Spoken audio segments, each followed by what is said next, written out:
The Science of Likability, 67 Evidence-Based Methods to Radiate Charisma, Make a Powerful Impression, Win Friends, and Trigger Attraction, 4th edition, written by Patrick King, narrated by Russell Newton. Like many college underclassmen who had no idea what they wanted to study, I chose to major in psychology. I thought it was a good default choice because the knowledge theoretically had wide application and could transfer to any other field. After all, psychology is the study of people, and I would be dealing with people anywhere I went, right? It also didn't hurt that I heard the vast majority of the classes had open book, multiple choice midterms and finals. So I checked the box next to Bachelor of Science in Psychology and went on with my day. It was something I devoted all of 10 minutes of thought to, but in reality, I could have done much worse. Psychology has turned out to be incredibly applicable to my life, relationships, and career. Psychology isn't about reading minds or interpreting dreams, though that's the impression some people may have. It's more accurate to say that psychology is the study of why people do the things they do, beyond the obvious reasons you can see on the surface, and often beyond people's own understanding and consciousness. This has obvious applications, such as seeing why some advertisements are more effective than others, why a child will rush to do something they're explicitly told not to do, and the plain effect on behavior that positive and negative associations can have. But the biggest takeaway from my degree was that so many of our decisions are made completely subconsciously and without any awareness on our part. Our conscious thought follows our subconscious will, and it often isn't until far after we act that we figure out what actually happened. We may think we're acting logically and reasonably in a situation. We may even use defense mechanisms to defend and justify our actions, but this is just our subconscious getting its way. For example, one of the more famous experiments in psychology was called the Little Albert experiment, conducted in 1920 by the famous psychologist John Watson. It involved the eponymous baby, Little Albert, who was presented with a white rat and nothing else. He had no reaction, positive or negative. Albert had yet to be conditioned or socialized in any way regarding rats. Next, the researchers paired the rat with a loud, crashing noise, which frightened Albert and made him cry in most instances. After only a couple of exposures pairing the rat and the crashing noise, Albert was presented with the rat alone again. He reacted as if the crashing noise was also present. He had become afraid of the rat by itself, but if he could talk, he wouldn't have been able to explain why. He just knew that anything involving the rat was bad. He had started associating the rat with the loud noise that frightened him, and wasn't consciously aware of why he was suddenly recoiling or crying whenever he saw the rat by itself. On the one hand, this tendency to be quickly conditioned to avoid negative situations is something that probably has evolutionary roots. If you didn't quickly learn that furry, growling animals with large teeth were bad news, you likely didn't stay alive too long. Regardless, Little Albert provided insight into how something seemingly so subtle and unrelated could affect people's actions in very real ways. If people can be subconsciously conditioned about negative associations, aren't there ways that people can be conditioned to react positively to objects and people? What if Little Albert was conditioned to associate positive things with the rat, such as food or his favorite toy? This would make Albert rejoice upon seeing the rat, instead of recoiling in horror. Actually, that was proven in 1897, before Albert was even born. This brings us to the most famous psychological experiment of the modern age, Pavlov's dog. Ivan Pavlov, a Russian psychologist, noted that his dog began to salivate when he anticipated a meal. So Pavlov began to ring a bell every time he fed his dog, which caused a pairing of the two behaviors, the bell and the dog salivating. When Pavlov started ringing the bell by itself, the dog salivated if there was actual food coming. Without any real clue as to why, The dog thought he was getting delicious bacon every time he heard the bell. Needless to say, this same effect has been replicated in humans time after time. Little Albert and Pavlov's dog showed us two sides of the same coin. It is possible for us to become both scientifically desired and despised. It's probably more helpful to focus on the former, and if a bell can create a positive effect on others, there must be additional, more impactful ways of being scientifically likable. It's not that we're simply prone to seeing things where they don't necessarily exist. In reality, our brains are quite malleable and adaptive, and every adjustment or association our brains see is an attempt at efficiency and energy conservation. We take shortcuts as often as possible, but we usually don't realize it. Actually, that's exactly what we will seek to take advantage of in this book. My mission is to uncover the most effective, peer-reviewed psychological studies to dig deep and take advantage of what human nature can offer us. Just like our brains take shortcuts to everything else, there certainly exists shortcuts to likability and charm. You'll learn proven ways to make yourself endearing, likable, funny, convincing, persuasive, trustworthy, credible, and instantly magnetic. You'll learn why we hit it off with some people, but never with others. Why we feel chemistry with some people and instantly mutter, "Ugh, not them," in the presence of others. And why we instinctively trust some people and check for our wallets around others. Using these tactics can certainly be seen as fake or manipulative. I can recognize and sympathize with that perspective. Anytime you're presenting something besides the genuine you and trying to do something slightly sneaky, underhanded, or with ulterior motives, you can feel icky. This is one of the main reasons many people do not prefer sales jobs. There's usually an undercurrent of becoming someone you're not in order to reach the goal of selling something. But my experience as a social skills and dating coach leads me to a different conclusion. Not everyone is born with what you might call social or emotional intelligence, and sometimes people just need a guideline to understanding and connecting with others. It's no different than thinking about how to prepare a job interview or a date, and people wear makeup and dress better to make good impressions on people. Indeed, it's no different than asking a friend for advice on, well, any interpersonal matter. It all serves the same goal. These studies run the gamut from confirmatory and common sense to shocking and counterintuitive and everything in between. Even the common sense studies are important because, after all, common sense is not really so common. We all live through only the perspective that our experiences show us, and what is common sense to us, for instance, being raised in a rich family and knowing how yachts work, is certainly not common sense to those without our same experiences. For instance, being raised in poverty and never having seen the beach before. Something only seems obvious to us because we've seen it in action, and then you may realize that your sense of common sense amounts to simple, anecdotal evidence. And besides, if common sense was truly common, people would generally make better decisions on a daily basis. On the other hand, some of you might flat out deny and not believe what the studies say. But just as heliocentrism, the theory that the sun revolved around the earth instead of the other way around, was thought to be heretical and wrong, sometimes you just have to follow the documented evidence and let go of your preconceptions. Just because it's not immediately obvious doesn't mean that the figurative dog is not being compelled to salivate.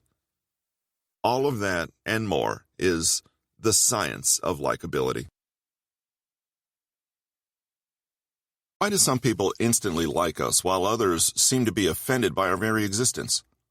Is hitting it off and becoming friends with people purely a roll of the dice? Or is there something more we can do to control our chances of connecting with people? For many people, likability does seem to be a game of chance. If you happen to sit next to someone who is similar to you, and who also happens to share a hobby or hometown, then you'll have something to connect over. But statistically, that can't happen with every new friend we make, so things aren't quite adding up. As we saw from little Albert and Pavlov's dog, we're more influenceable than we might assume. People who see likability as completely organic and natural are somewhat misguided because cultivating a feeling of likability around yourself is just like any other emotion. It can be triggered, summoned, eliminated, and ultimately engineered. If we want to make someone angry with us, we certainly know what to do and how to adjust our behavior. If we want to make someone cry, we also know how to create that feeling. Likability is not much different. We push psychological buttons, but for a far more desirable outcome. We all have specific and subtle triggers that influence the way we view others and how they view us. Most of them are minuscule, subconscious, and mired in the minutiae. But these are the details that actually make the difference. If you went into a restaurant and saw only one cockroach hiding in the corner, well, it might be minuscule, but still quite important. The first chapter of the book focuses on the small details that comprise our first impressions, an integral part of likability. First impressions run deep, are not subject to change, and are your first opportunity to be likable, so this is as good a place to start as any. Context-dependent memories. Memories have long been found to be context-dependent, first by Goleman and Badley in 1975, in their breakthrough publication, Context-Dependent Memory in Two Natural Environments, on Land and Underwater, which means memories are heavily linked to the environment, events, sounds, feelings, and even smells that were present during the formation of the memory. The researchers found that either being on land or underwater led subjects to recall different sets of memories. We can see this in our everyday lives. For instance, this is why so many of us fall into bouts of nostalgia when we hear certain songs. The song is information that is linked to much more than the song itself. This is why smelling a whiff of a buttercream pie takes us back to our grandmother's homes when we were children. This means memory is not a flat representation of a set of events. It's a holistic, three-dimensional snapshot of everything that was happening at that exact moment in time. Whatever else you were experiencing at the time is linked to the memory and can be used to bring it back up. Our brains act like sponges, not focused lasers, and absorb both consciously and subconsciously. Obviously, we don't always realize this because, by nature, the subconscious is beyond our awareness. But you might recall the feeling when you walk into your old school and suddenly memories come flooding into your brain as if on cue. But in fact, a 1994 study by Ike, Macaulay, and Ryan titled Mood-Dependent Memory for Events of the Personal Past found that memories were also mood-dependent. In other words, the mood we had when the memory was formed is also part of the memory. The information is in there somewhere, and Ike and his associates found that by appealing to those hidden aspects of memories allows you to influence people's moods for the better. The researchers created situations to put the participants in either good or bad moods. Then, the subjects were given neutral words and asked what type of memories the neutral words evoked. Participants who were in good moods typically recalled positive memories, while participants who were in bad moods typically recalled negative memories, and, of course, the subsequent memories recalled served to further increase the moods they were in. Misery and happiness both grew. Memory and mood are closely linked, and influencing one can influence the other. In other words, if we think about happy memories, our mood rises, and if we think about dreadful memories, our mood plummets. By itself, it's not a huge revelation. If you think about puppies and kittens racing toward a bowl of food, you're likely to smile and laugh and get cheered up. But never before had it been shown that our moods can be so intimately tied to memories. It also works in reverse. Thus, if we can conjure up memories from a mood, we can use memories to conjure up a mood. And remember that memories are both explicit and subconscious. By understanding this relationship, we can sneakily become more likable. We can't control people's moods directly, but we can control the memories that they're thinking about to do it indirectly. This is the first step in becoming a presence that people start to crave. If you either, 1, directly talk about positive memories, or 2. Indirectly evoke elements that were present at the time of that positive memory, recall how holistic and three-dimensional memory is, people will slip into the mood they were in during that memory. For instance, suppose you know your friend Dorothy's happiest moment in life was when she got married to her beloved Beau Bryan. Her wedding was in a garden with lots of balloons, pillows, and flowers. She had a themed wedding where everyone wore black and silver as a tribute to her favorite band, Kiss. Presumably, she was in a good mood that day. So, what would you do to improve Dorothy's mood? You could, of course, mention her wedding and talk about how amazing it was and how beautiful she looked, but that's something you already know and don't need research to teach you. Instead of that, you could indirectly display or reference things that would remind her of that day. You might play Kiss music in the background. You might talk to her outside in a garden, and you might wear a black and silver shirt. You might even bring up a wedding you were at recently, since she's such a fond memory of weddings. Maybe none of these things in isolation would impact Dorothy's mood, but taken together, these are powerful, indirect reminders and cues for one of her best memories. She'll pick up on that, and her mood will perk up, though she may not understand why. One more time for posterity, because our memories comprise everything our five senses can absorb, including our moods, directly or indirectly referencing that memory can lead to an improvement in mood. How can we wield this information? If you get a hint that someone is in need of a mood boost, you can talk about things, people, and events that were present when they were in fabulous moods. Reference their greatest triumphs or fondest memories. If you want to amplify someone's good mood to elation, then do the same thing. Talk to people in terms of what makes them happy, and it will make them happier. It's not a radical notion, and you don't necessarily need a scientific study to demonstrate this commonsensical approach. But now you know why it works, which allows you to be more intentional about it. For instance, if we want to improve someone's mood, our first inclination might be to simply make a joke or create a distraction like an entire pizza and quart of ice cream. Those approaches are attempting to distract from the poor mood, while referencing memories is a direct means of changing it. Take advantage of your knowledge of someone and pull them out of the doldrums by triggering their greatest hits. If you know James had a blast the last time he went skiing, bring up a story he's told about it. Become his cheerleader. Have him retell it to you. Ask him about the logistics and whether or not he would remember that particular ski lodge. Talk about the games he played that weekend. Casually reference a video of skiing tricks. Likewise, if James loved biking, you could mention his greatest biking adventure, his longest ride, his favorite bike, his biking buddies, or his latest gear purchase.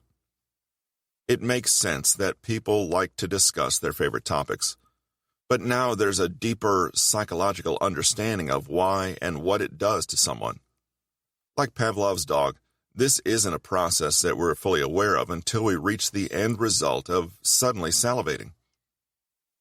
Ike's study was about influencing people's moods, not necessarily improving them. In the context of likability, the only way you should be influencing people's moods is positively, but this subconscious superpower can be used to take people's moods in any direction you wish. It just won't necessarily give you a pleasant outcome and subsequent association. No one's drawn to the person that reminds them of the last funeral they went to. The power of association. There's an additional benefit to improving someone's mood repeatedly: the power of association. If you play your cards right, people will subconsciously start associating their happy moods with you. You become part of their pleasant memory, and they begin to be drawn to you without a conscious understanding of why. When you're successful in creating a happy mood or dragging someone out of the dumps consistently, they'll begin to associate you with those positive feelings. As you'll discover, one of the running themes of this book is that human beings may appear complex and nuanced, but often we make choices that are incredibly straightforward and predictable. For instance, we will almost always make the decision to avoid pain and seek pleasure. You can come up with many theories about the motivations people have for certain things, but it's a very streamlined decision-making process the vast majority of the time. So we tend to gravitate toward people who make us feel good and away from things that hurt us. We also gravitate toward people and things associated with the people who make us feel good, and this is called classical conditioning. Remember Pavlov's dog? He would salivate in the presence of positive reinforcement, and eventually was conditioned to salivate to only the sound of a bell. Byrne and Clore in 1970, with their reward-need satisfaction theory, expanded on Pavlov's findings and discovered that if people are nearby when we feel good, even if they were not involved in creating the positive feelings, eventually we begin to feel good whenever they are around. When people subconsciously begin to associate you with positive moods and emotions, you're going to be the bell that makes people smile without realizing why. Creating or being present during people's great moods is one way to become associated with their happiness and for them to want you around. It's like if you're a baker and you need a rare kind of flour for your favorite cake. If you see the rare flour, you know you're going to have a chance to bake your favorite cake. It's not about the flour, and it's not about you. It's what you represent and are associated with. The positivity spreader. There are two main ways through which we can take advantage of being liked because others associate us with great feelings: positivity and compliments. The cliché stands true. Positivity pays off. In our modern world, there are a lot of unpleasant people, and most people are too absorbed in their own muck to be cheerful to others. You'd be surprised how effective staying in a good mood, putting on a happy face, praising others, and acting positive is. In fact, there's a term for the contagious power of positivity: emotional contagion. This was discovered by Stanley Schachter in 1959 and describes how emotions spread from person to person, both good and bad. Emotions spread like germs or yawns. When you're happy, people around you become happy. We all infect each other with our emotions if we're not careful. And of course, people enjoy being happy, so they will naturally want to be around the causes of their happiness. They would rather not be dragged into other people's problems and have to listen to various personal tragedies. People will associate positive feelings with you and subconsciously want to spend time around you. It's the brain's way of telling them to continue producing endorphins. For instance, suppose you brought donuts to every meeting you attended in the office. People will quickly begin to welcome your presence regardless of the meeting, and they won't even realize that it may be because of the food instead of your shining personality. Eventually, they'll just want you around, period. There's nothing wrong with that, as long as that's where it ends, and they use the donuts as an opportunity to discover your charm and wit. Second, we all know that compliments make us more charming. Most people don't receive compliments on a daily or even weekly basis. By giving someone even a shallow or cursory compliment, you might be 100% of their compliments for the entire week. This isn't something that will go unnoticed.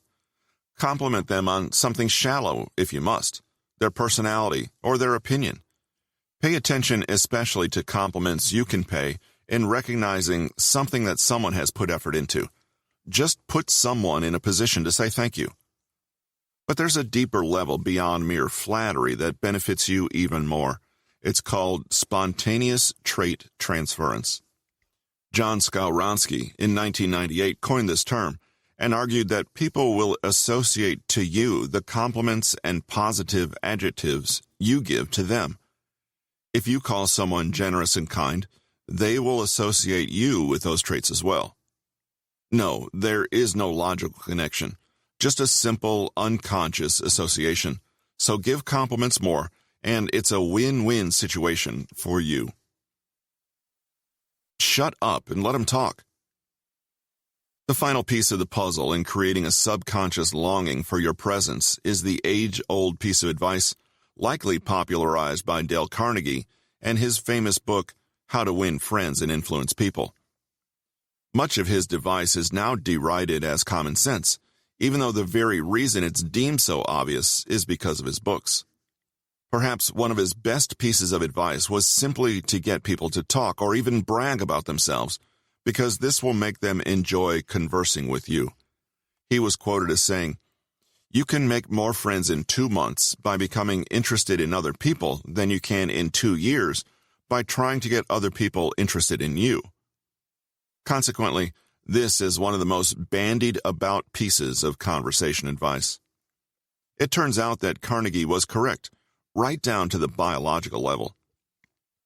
A 2012 study, conducted by neuroscientists Diana Tamier and Jason Mitchell at Harvard University, entitled "Disclosing Information About the Self is Intrinsically Rewarding," found that our urge to share personal information with others is one of the most fundamental and powerful parts of being human. Brain images showed that sharing information about ourselves triggers the same sensations in our brains that we experience when we eat food and have sex, two behaviors that we are biologically compelled to do. Thus, it seems we are biologically compelled to share and communicate our thoughts. One method that the researchers used to determine how much the participants valued being able to talk about themselves was to offer a modest financial incentive to anybody who would answer questions about other people instead. Some of the questions involved casual subjects about hobbies and personal tastes, while others were about personality traits such as intelligence, curiosity, or aggression. The researchers found that many of the participants were willing to pass up on the money, preferring the rewarding feelings of self-disclosure over financial gain. In fact, the average participant willingly gave up between 17% and 25% of their possible earnings just so that they could reveal personal information. Then, they used a functional magnetic resonance imaging scanner, fMRI, to observe what parts of the brain were most excited when the subjects were talking about themselves. Again, they found a correlation between self-disclosure and heightened activity in brain regions belonging to the mesolimbic dopamine system. Again, the same region that's associated with the rewarding and satisfying feeling we get from food, money, and sex. It even happens when we speak about ourselves without anyone listening to us. That means that each party in a conversation or social setting is highly incentivized to talk about themselves from a neurochemical perspective.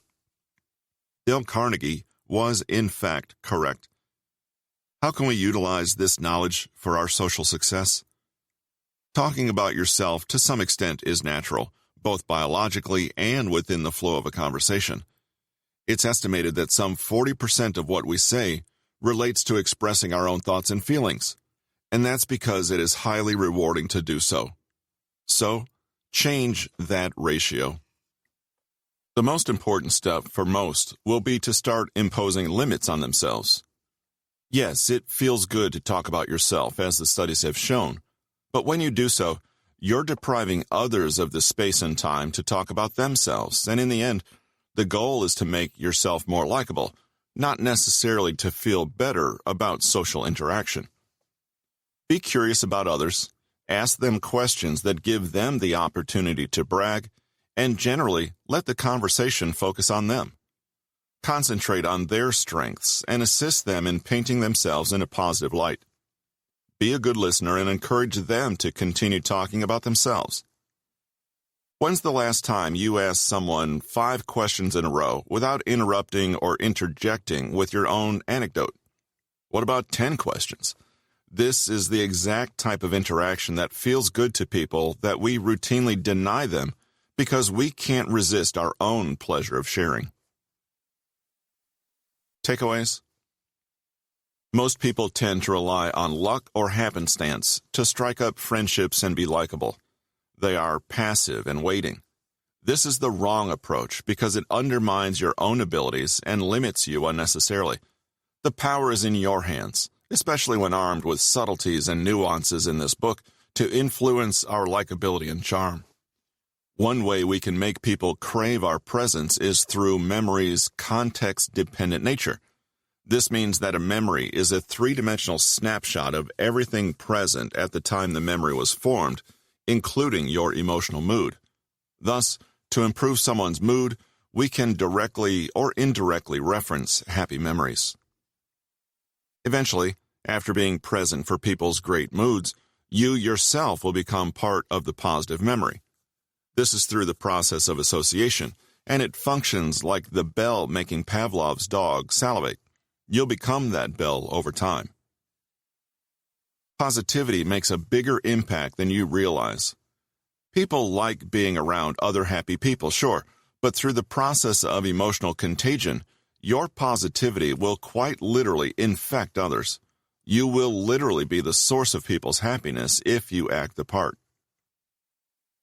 We all inherently know that compliments and flattery will get you just about anywhere, but there's another way that it benefits you and makes your presence important: spontaneous trait transfer. This is the phenomenon where whatever traits or adjectives you're using to compliment others will be applied to you. No, it's not logical, and it doesn't really make sense, but that's how our brains subconsciously make connections sometimes. Finally, the art of disclosing feels as good as sex and food to our brains. People like to talk about themselves, and they derive a lot of pleasure from it. So encourage this. Ask questions, listen well, and keep the focus on other people. Make sure that you shut up from time to time. This has been The Science of Likability, 67 evidence-based methods to radiate charisma, make a powerful impression, win friends, and trigger attraction, 4th edition, written by Patrick King, narrated by Russell Newton. Copyright 2022 by Patrick King. Production copyright by Patrick King.